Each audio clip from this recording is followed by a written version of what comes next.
Hey guys, मैं हूं धर्म। स्वागत है आप सभी को पॉलिसी टूर चैनल में।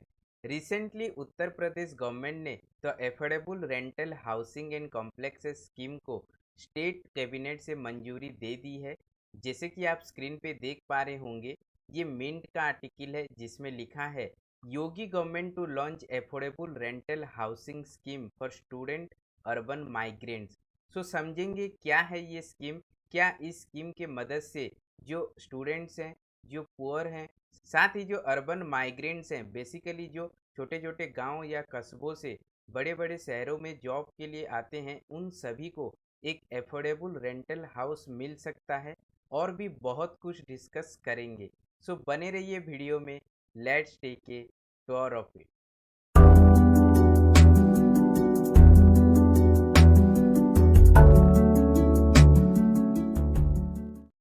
The affordable rental housing and complexes scheme को उत्तर प्रदेश के चीफ मिनिस्टर योगी आदित्यनाथ के अध्यक्षता में हुई कैबिनेट मीटिंग में 26 मार्च को इसे अप्रूव किया गया। सो बेसिकली अगर इस स्कीम की बात करें तो ये जो अर्बन पुअर्स या फिर जो स्टूडेंट्स हैं, उन सभी को ये एक एफोर्डेबल रेंटल हाउस प्रोवाइड करेगा। अगर बात करें इसकी बेनिफिशियरीज की तो जो भी एलआईजी सेक्शंस के अंतर्गत आएंगे वो सभी इस स्कीम के एक एक बेनिफिशियरीज होंगे।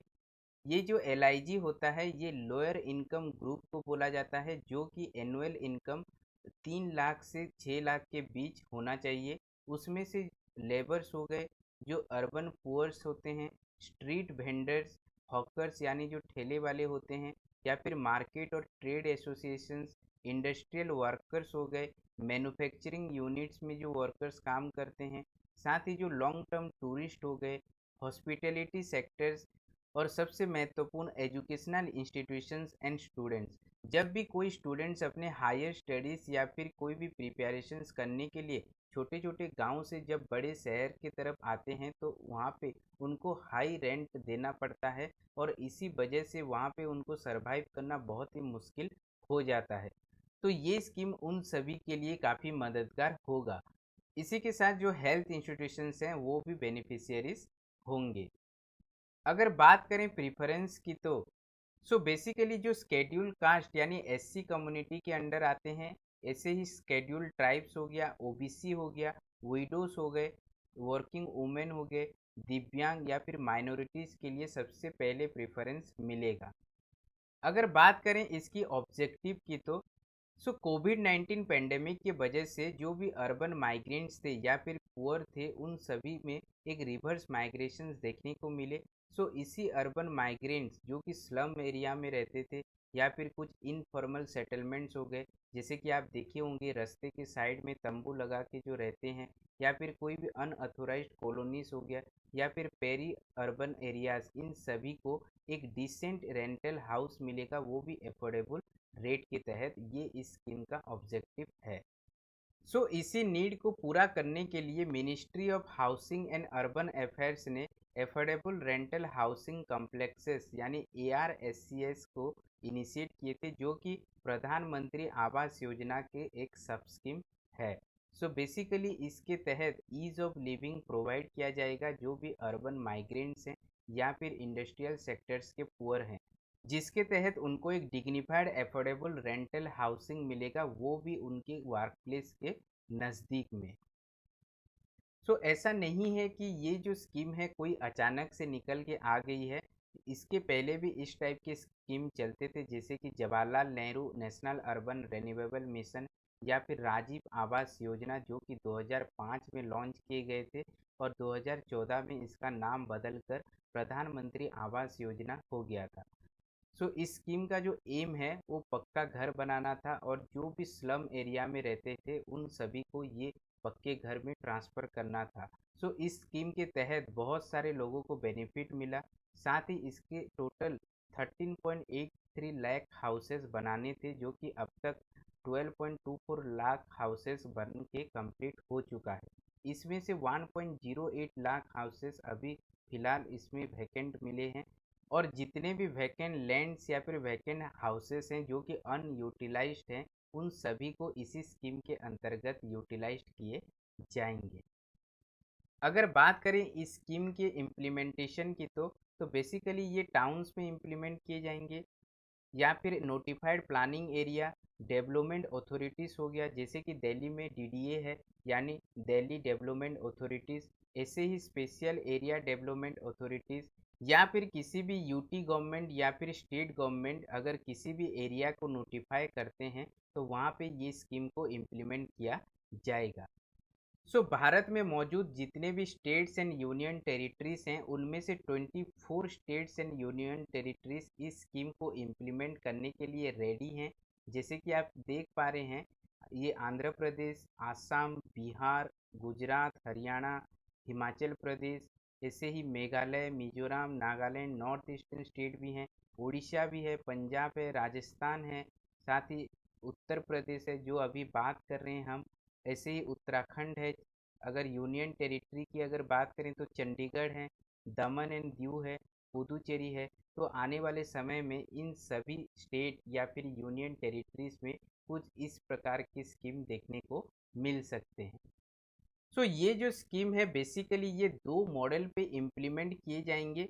मॉडल वन के तहत जो सेंट्रल गवर्नमेंट या फिर स्टेट गवर्नमेंट के थ्रू फंडेड किसी भी वैकेंट हाउसेस को एआरएससी में कन्वर्ट किए जाएंगे एक एग्रीमेंट के तहत। साथ ही सेकेंड मॉडल के तहत एआरएससी को बनाना या फिर उसको ऑपरेट करना या फिर मेंटेन करने के लिए कोई भी पब्लिक या फिर प्राइवेट एंटिटीज उसी के ही अवेलेबल वैकेंट लैंड पे ही इसको बनाए जाएंगे। बेसिकली जितने भी वैकेंट हाउसेस है उनकी इन्वेंट्री निकाला जाएगा। साथ ही जो सिटी वाइज एफोर्डेबल रेंट को फिक्स किया जाएगा, आरपीएफ इशू किए जाएंगे, फिर प्रपोजल सबमिट किए जाएंगे, इसके टेक्निकल इवैल्यूएशन निकाले जाएंगे, फिर इसके अप्रूवल के बाद इसको फिर state level sanctioning and monitoring committee के अप्रूवल की ज़रूरत पड़ेगी। इसके बाद इसको हैंडओवर किए जाएंगे, फिर इसके काम शुरू किए जाएंगे। ऐसे ही अगर मॉडल 2 की बात करें तो सबसे पहले आता है इशुएंस ऑफ ईओआई यानी एक्सप्रेशन ऑफ इंटरेस्ट, फिर आता है एप्लीकेशन सबमिशन, फिर आता है इसी का ही टेक्निकल इवैल्यूएशंस, फिर आता है डिटेल प्रोजेक्ट रिपोर्ट सबमिशंस, फिर आता है state level sanctioning and monitoring committee या central sanctioning and monitoring committee के अप्रूवल, फिर आता है इसका स्टेचुटरी अप्रूवल्स, फिर इसके कमेंसमेंट ऑफ वर्क होगा। यही है बेसिकली फुल प्रोसीजर इसके काम करने की। इसी के साथ आज का क्वेश्चन ऑफ द डे है, in which district of Uttar Pradesh a mega leather park will be set up with an investment of rupees 5850 crore? Lucknow, Kanpur, Agra या फिर वाराणसी? सभी अपने आंसर को कमेंट सेक्शन में कमेंट करके जरूर बताइएगा। यहाँ पे सबसे महत्वपूर्ण सवाल उठता है कि आखिर कितना रेंट लिए जाएंगे इस स्कीम के अंतर्गत। उसको जानने से पहले मैं ये बता दूं कि इस स्कीम के अंतर्गत जो भी घर बनाए जाएंगे उसके सिंगल बेडरूम लगभग 30 स्क्वायर मीटर के होंगे, साथ ही डबल बेडरूम लगभग 60 स्क्वायर मीटर्स के होंगे, साथ ही डॉर्मेट्रीज भी बनाए जाएंगे। अगर बात करें इसके घर की तो इसमें एक लिविंग एरिया होगा, साथ ही एक किचन होगा, एक टॉयलेट होगा, बाथरूम और एक बेडरूम बनाए जाएंगे। साथ ही इसको मिनिमम 25 साल के लिए ऑपरेट किए जाएंगे। अगर बात करें रेंट की तो मिनिस्ट्री ऑफ हाउसिंग के गाइडलाइंस के तहत वहाँ के जो लोकल अथॉरिटीज़ होंगे वही फिक्स करेंगे इसके रेंट को। मैं ये बता दूं कि जो अभी के टाइम में जो भी आप रेंट पे कर रहे हैं उनमें से ये काफ़ी कम होने वाला है और ये काफ़ी एफोर्डेबल होगा।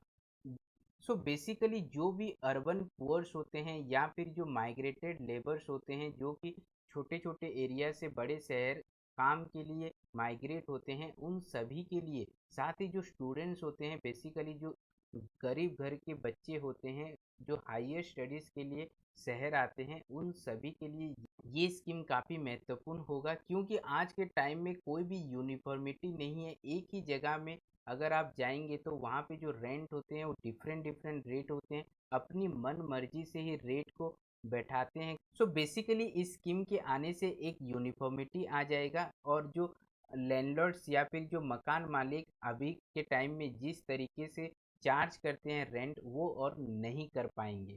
एक यूनिफॉर्मिटी देखने को मिलेगा और इससे काफ़ी फायदा होने वाला है। सो क्या है आपका राय ये स्कीम के बारे में, कमेंट करके जरूर बताना। So this is the complete analysis of this affordable rental housing and complexes scheme. अगर आपका कोई डाउट हो तो नीचे कमेंट करके ज़रूर बताइएगा।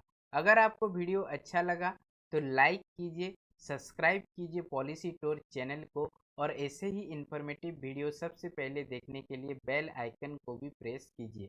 That's it guys from here, I am Dharm signing off. Thanks for watching. नमस्कार।